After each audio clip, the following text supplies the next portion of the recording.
Now the band theory,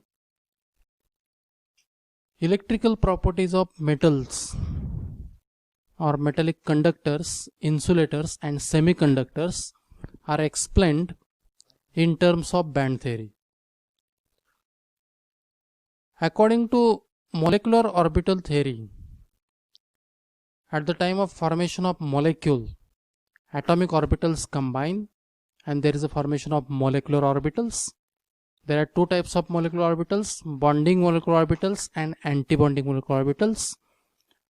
Now when atomic orbitals combine and form molecular orbitals, there will be same number of molecular orbitals formed as that of atomic orbitals. For example, suppose two atomic orbitals are involved in the process of formation of molecular orbital, then we get two molecular orbitals.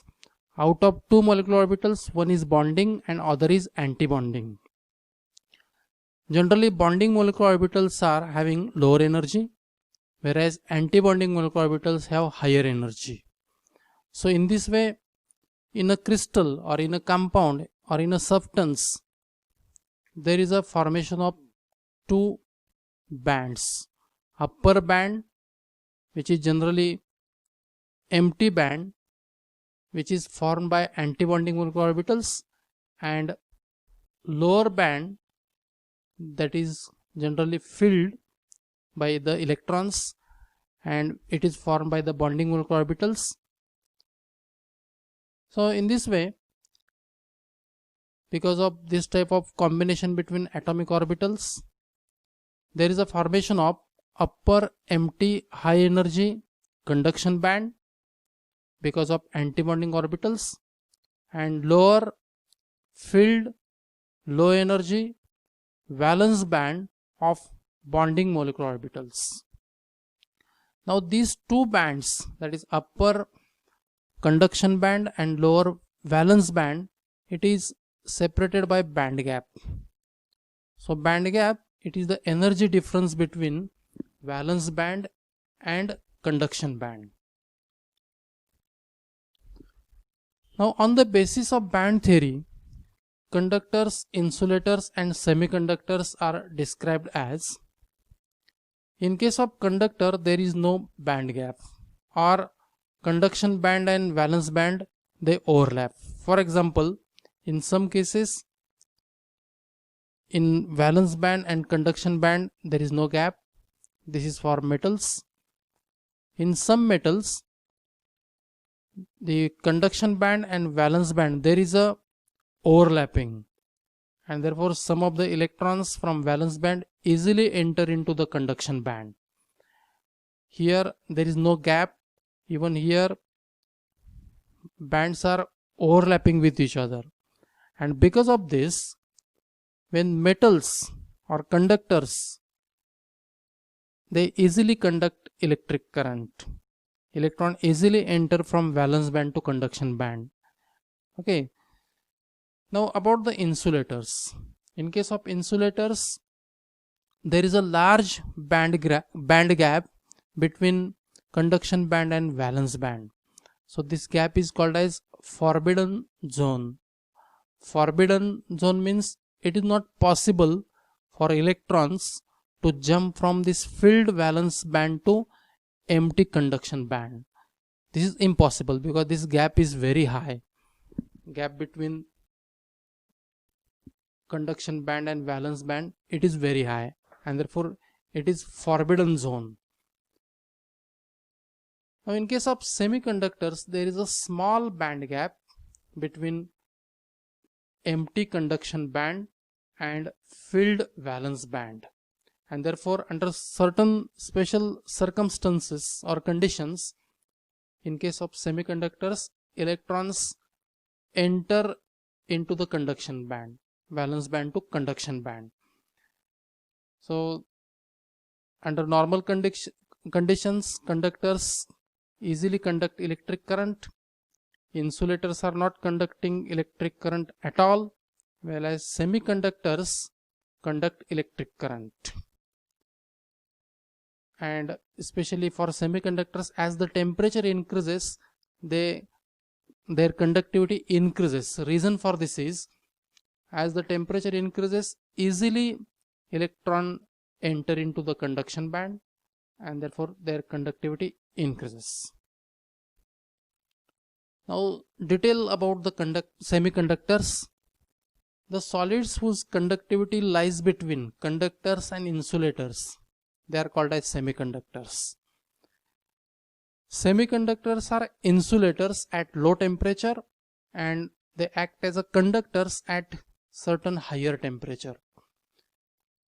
Because at low temperature, for electron it is very difficult to jump from valence band to conduction band. Electrons slowly enter from valence band to conduction band, but as temperature increases, electrons easily jump from valence band to conduction band, and therefore they act as a conductors. Pure semiconductors which have different electrical conductivity, definite electrical conductivity, these are called as intrinsic semiconductors. Pure semiconductors which have definite electrical conductivity, these are called as intrinsic semiconductors.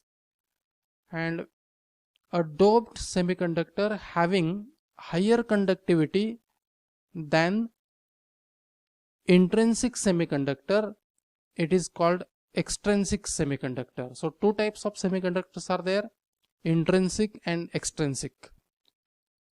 So extrinsic semiconductors are obtained by doping suitable element into the base semiconductor. Now what are the intrinsic semiconductors and what do you mean by doping? The process of addition of minute quantity of impurities to the semiconductor in order to increase the conductivity, it is called as doping. It results in the formation of extrinsic semiconductor. So there are two types of extrinsic semiconductors, that is N-type semiconductor and P-type semiconductor.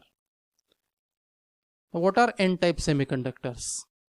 So N-type semiconductors are obtained by doping group 15 element like phosphorus, arsenic, antimony or bismuth in group 14 element, that is especially base semiconductors like silicon and germanium. Now when phosphorus is doped in silicon, impurity atom replaces the sulfur atom. In this diagram you can see here phosphorus atom, it is replacing the silicon atom.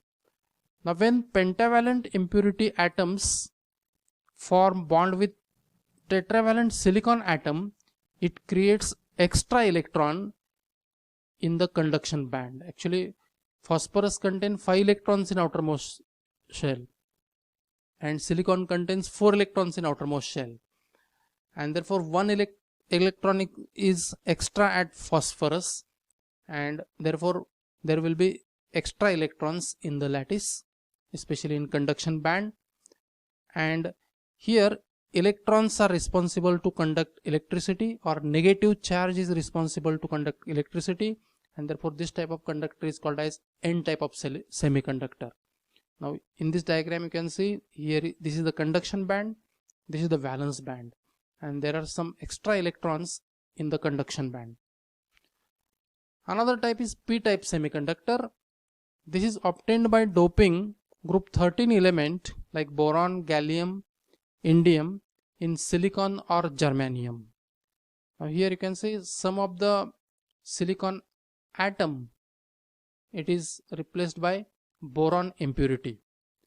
Now when boron is doped in silicon, impurity atom, that is boron, replaces the silicon atom, especially when trivalent impurity atom, that is boron, forms bond with tetravalent silicon, it creates electron vacancy or hole in the valence band. Actually boron contains 3 electrons in outermost shell, silicon contains 4 electrons, and therefore 1 electron less at boron which creates electron vacancy or hole, and therefore hole is responsible to conduct electricity. In case of p type of semiconductor, hole is a positive charge. As positive charge is responsible to conduct electric current, this type of conductor is called as p type of conductor, p type of semiconductor.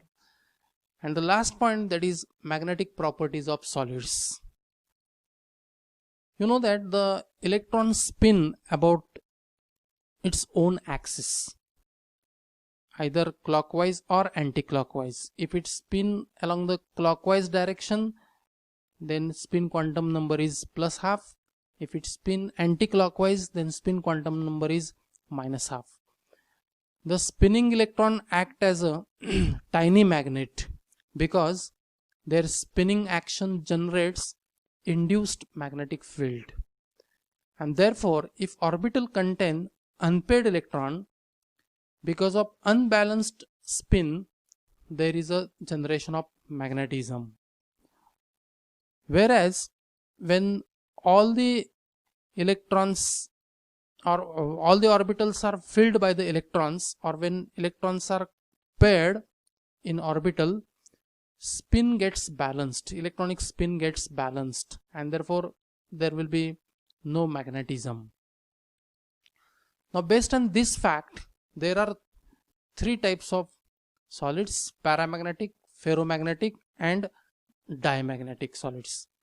In case of paramagnetic solids, substances contain few unpaired electrons, maybe 1, 2 like that, and therefore these paramagnetic substances, these are weakly attracted by magnetic field.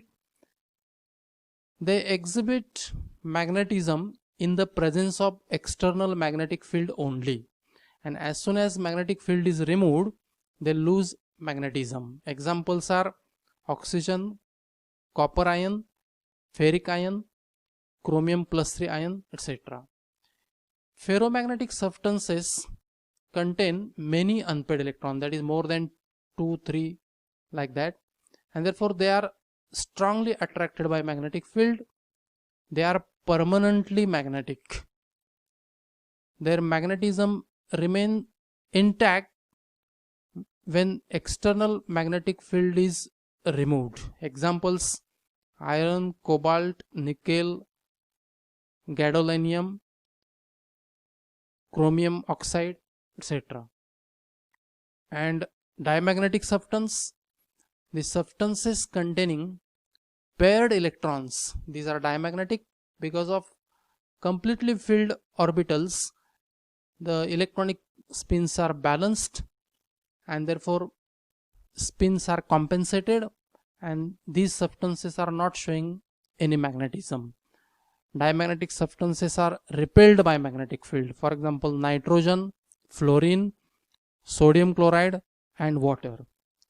So this is all about first chapter, that is the solid state. Actually this chapter is very simple.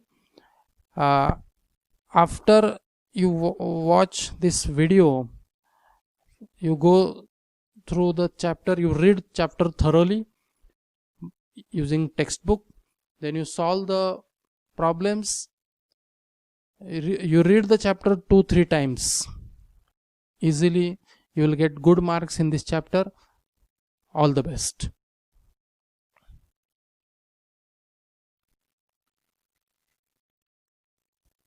Hello students, during last lecture we discussed about the solid state, theory part of the solid state. Now in this lecture we are going to solve some unsolved problems from the textbook on solid state. Now first problem is, lead has face centered cubic structure with edge length of unit cell equal to 495 picometer. Radius of lead atom will be, or radius of lead is. Now edge length is given. So here element is lead. It has a face centered cubic structure edge length is 495 picometer, and we need to calculate radius of the face centered cubic structure, radius of the lead atom. Now for face centered cubic structure, we know that A is equal to 4r upon root 2, or r is equal to A upon 2 into root 2, that is equal to 0.3535 into A. So this is equal to 0.3535 into 495, it comes 175 picometer. So answer is 175 picometer. Now next problem, copper crystallizes in face centered unit cell with edge length of 495 picometer.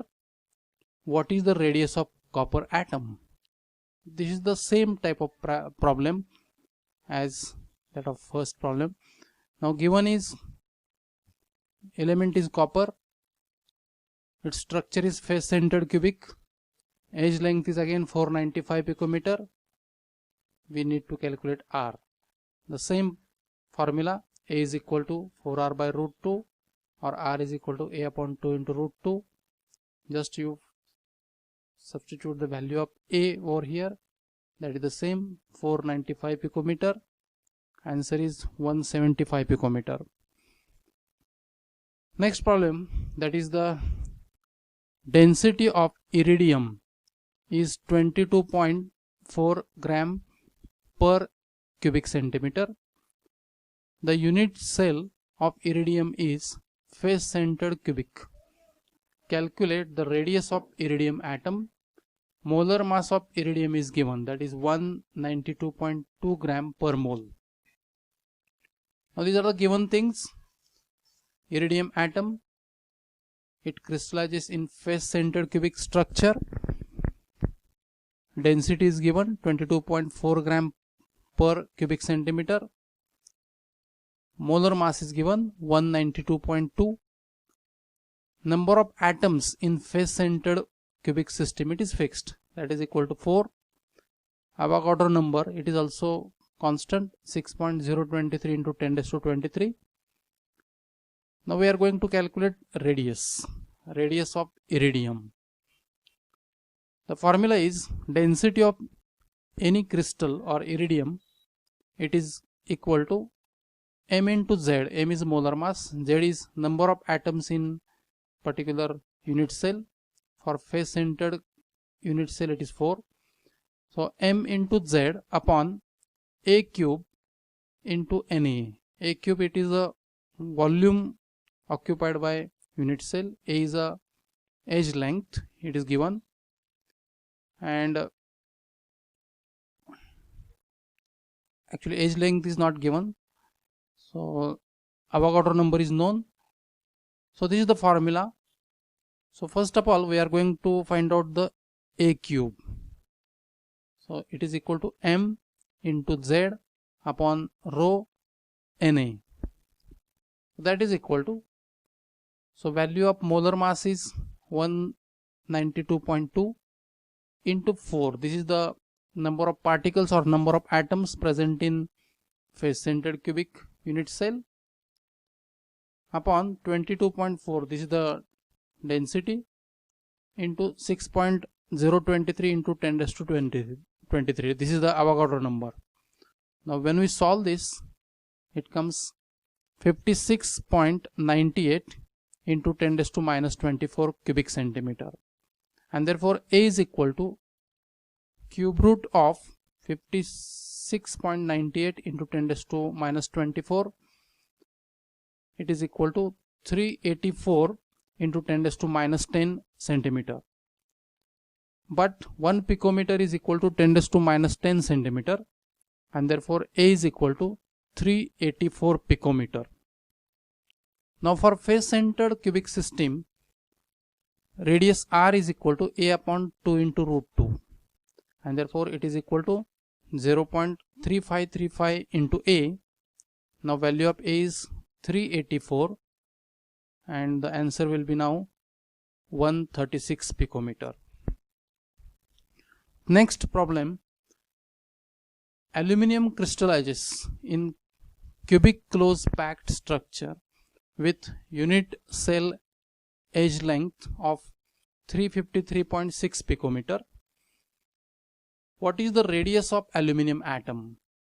How many unit cells are there in 1 cubic centimeter of aluminum? This is the volume, 1 cubic centimeter of aluminum. Given actually element is aluminum, it crystallization cubic close packed or face centered cubic structure. Edge length is given, that is 353.6 picometer.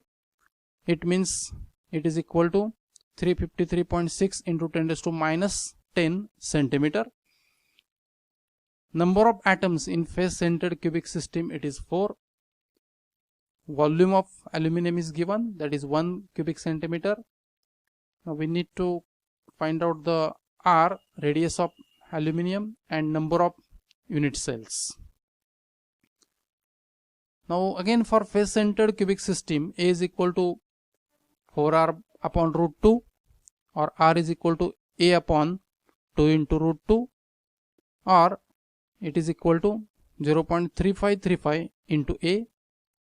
Value of A in picometer is known, it is given, it is 353.6. So answer is 125 picometer. So R, that is radius of aluminum, it is 125 picometer. Now next, number of unit cell. Number of unit cell, it can be calculated by this formula. It is equal to volume upon the A cube. So this is equal to, now volume of aluminum, it is 1, and this is the A, that is 353.6 into 10 raised to minus 10 centimeter. We need to take cube of this. When we solve this, it comes 2.26 into 10 raised to 22 unit cells. Answer is number of unit cells equal to 2.26 into 10 raised to 22. Now next problem, an element with molar mass 27 gram per mole forms cubic unit cell with edge length of 405 picometer. If density of the element is 2.7 gram per cubic centimeter, what is the nature of cubic cell, whether it is simple cubic, body centered cubic, or face centered cubic? So this is the given data. M is equal to 27, that is molar mass is 27. Edge length is given, it is 405 picometer, that is equal to 405 into 10 raised to minus 10 centimeter. Density is given 2.7 gram per cubic centimeter. Density is given 2.7 gram per centimeter cube. Now what is the nature of cubic cell, cubic unit cell, whether it is face centered, body centered, or simple cubic? Now for calculation of density, this is the formula. Already I explained. This is the density, rho. M is molar mass, Z is number of atoms in unit cell, and this is A cube. A is a edge length, and A is a Avogadro number. Now first of all, we are going to calculate the Z, that is number of particles present in the unit cell.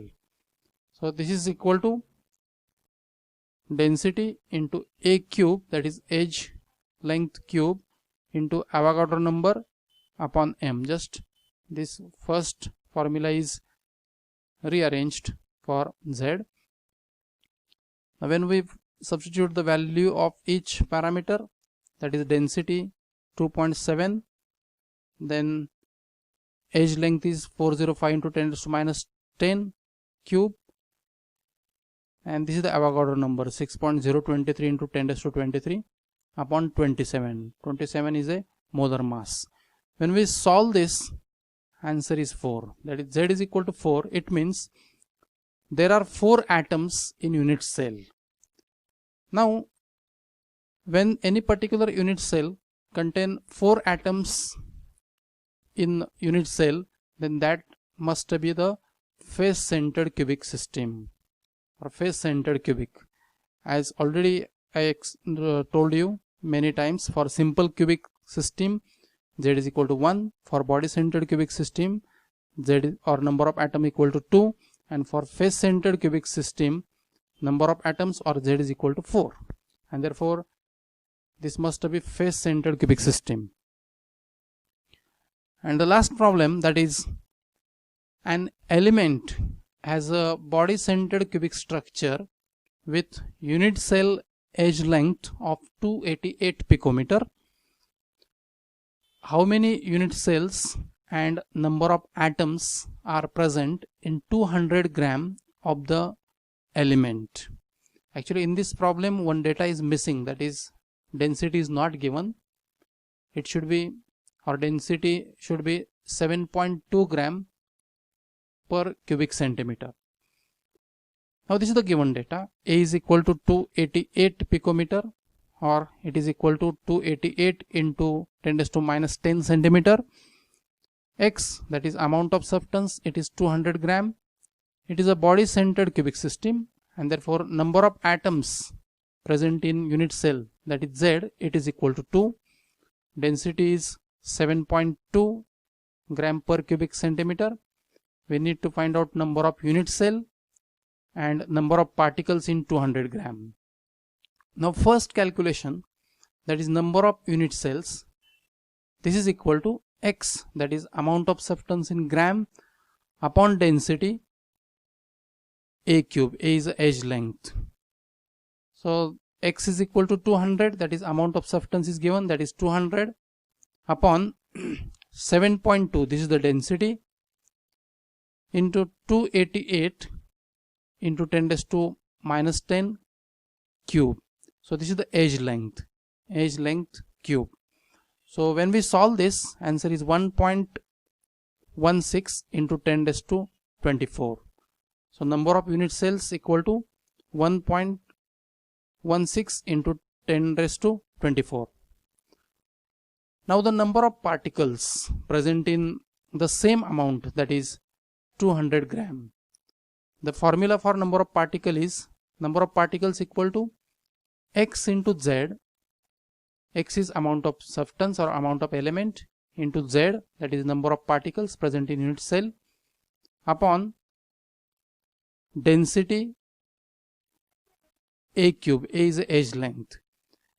Actually here only difference is, in this formula we need to multiply by number of particles. So units, actually number of particles, it is also calculated by another formula. It is equal to number of unit cell into number of particles.